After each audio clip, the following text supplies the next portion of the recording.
Over 7,000 miles from the United States, across the vast Pacific Ocean, lies one of the most hostile and forbidding land masses on Earth, New Guinea. Just north of Australia, a stepping stone between Southeast Asia and the South Pacific. Jagged mountain peaks lost in cloud, wild rivers rushing to the sea, whole tribes untouched by civilization.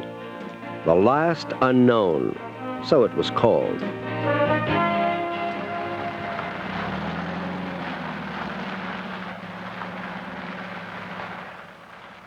The miracle of aviation has brought rapid development to Papua New Guinea. Good morning, Doctor. Good morning, Pastor Ken. Good morning, Sister. Good morning. Well, ready for the Flying Doctor program again? Yes. Good. Let's go and have a look at the map. Okay. Sopaz Hospital is beating the jungle barrier, Today, so we'll going to outposts by air with their flying doctor service, bringing relief, hope, and good news of a better way. Rain is closing in. The mountains seem ominous, but the team must be on its monthly mission of mercy.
It wasn't always that easy. Over 20 years ago, veteran Australian missionary Len Barnard braved leeches, fetid jungle air, back-breaking climbs to bring healing to the isolated. He longed to get above the jungle, to cover his tortuous treks in minutes, not days. He needed an airplane. The dream came true with help from Quiet Hour listeners in America. They gave money to buy the first Quiet Hour mission plane, Sierra Delta Alpha, named Andrew Stewart after an earlier missionary pioneer. He was on hand for the dedication back in 1963.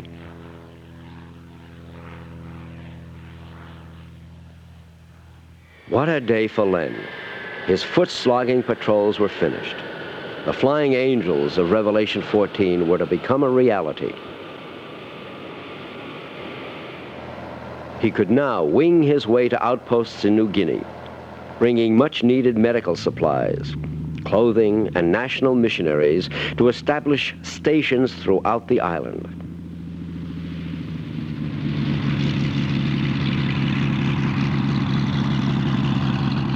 The little Cessna served well for many years and is still flying in Australia.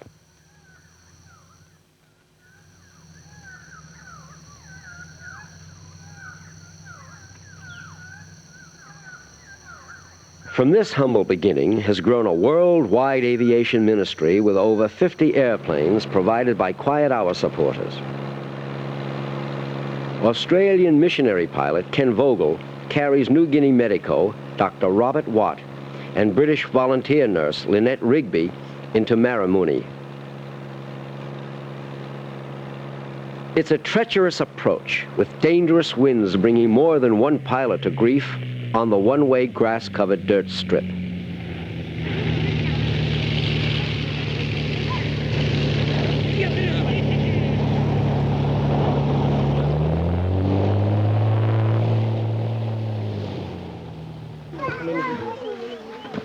Good morning. The local missionary is first to greet the medical team, who are anxious to complete their work before the mists roll in. Good morning. Good morning. Morning, Mama. You all right? Not picking any below you? You stop good? Me like picking, Mama. You stop good? You stop all right? Me like hurry. What a change from the sterile clinics this nurse is used to working in. No privacy here. Any illness is a public spectacle. Respiratory infections are common, tropical ulcers endemic, and skin disorders rampant. But many advances have been made. Stop good, huh? You all right? Yep. Babies and mothers have a greater chance of surviving birth and infancy. Penicillin has almost totally eradicated the dreaded yaws. Leprosy is being held in check. Malnutrition is still a problem, with unwise food selection the greatest cause. Malaria continues to defy eradication efforts. Just seeing these children and mothers here at these various clinics has really opened my eyes. They're wonderful people, very happy, but they certainly have their medical problems, and I think it's marvellous that we can come to them in this way and give them the help they need. These aircraft remains are a grim reminder of the situation we face here in flying in the highlands of Papua New Guinea. Just a week before this aircraft crashed, I faced the same situation here, rain, cloud close to the end of the airstrip. I praise God that this didn't happen to me.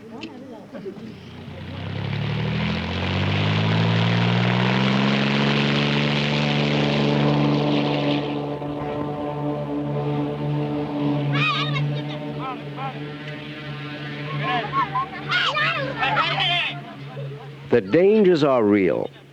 The tricky terrain and capricious weather tax men to the full. There are no old, bold pilots in this country. I'd like to say a big thank you to the Quiet Hour for donating this plane. The blessings that we have received from the use of the plane is just beyond description. Distant echoes of the small plane bring excited onlookers. The women like to wear colorful dress, while the men are always innovative in their styles.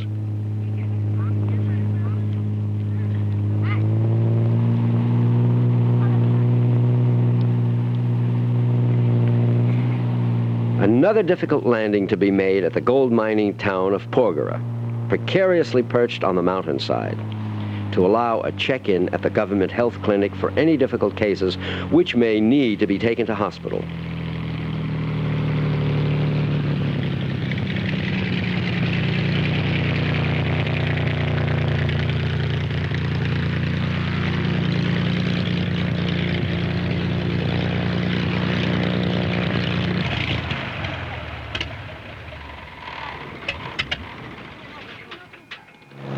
But the team must fly on for another 30 minutes into the highlands to reach their final stop for today. Pyala, like an aircraft carrier on a mountaintop, is past.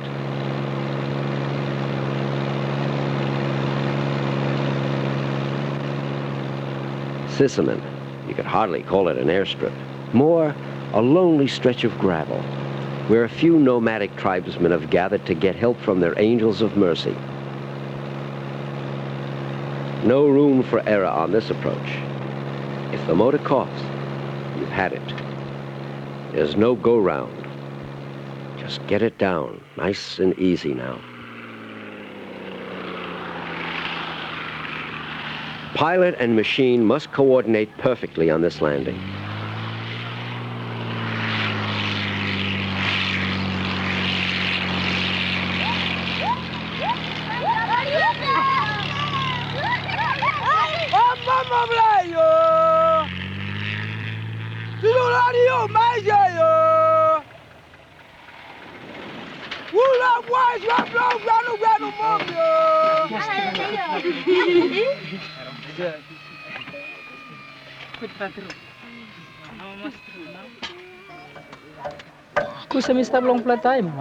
It's a matter of starting right in.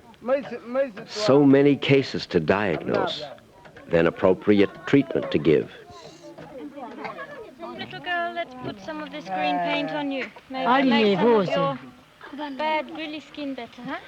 Because Sisseman is at a lower altitude, the heat stifles. Infections rampage, and skin fungus spreads like a plague.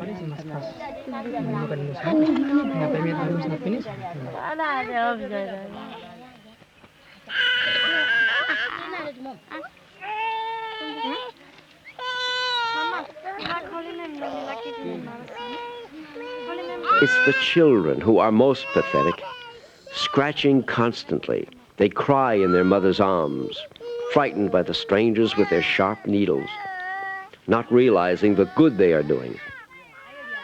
Primitives, yes, but with feelings for their young and gratitude for the Flying Doctor team. Still more people to see as darkness descends rapidly in the tropics. The team works on into the night using a kerosene lantern for light. Giving shots is no problem, but explaining when to take pills is a nightmare. No time to stop and eat. Sleep will come easy later, even with the mosquitoes and hard beds. A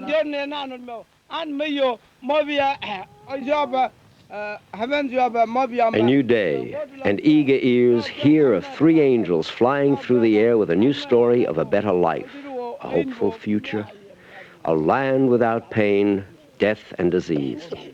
The Flying Doctor must return next month, next year, to bring light into this darkness and turn fear into hope.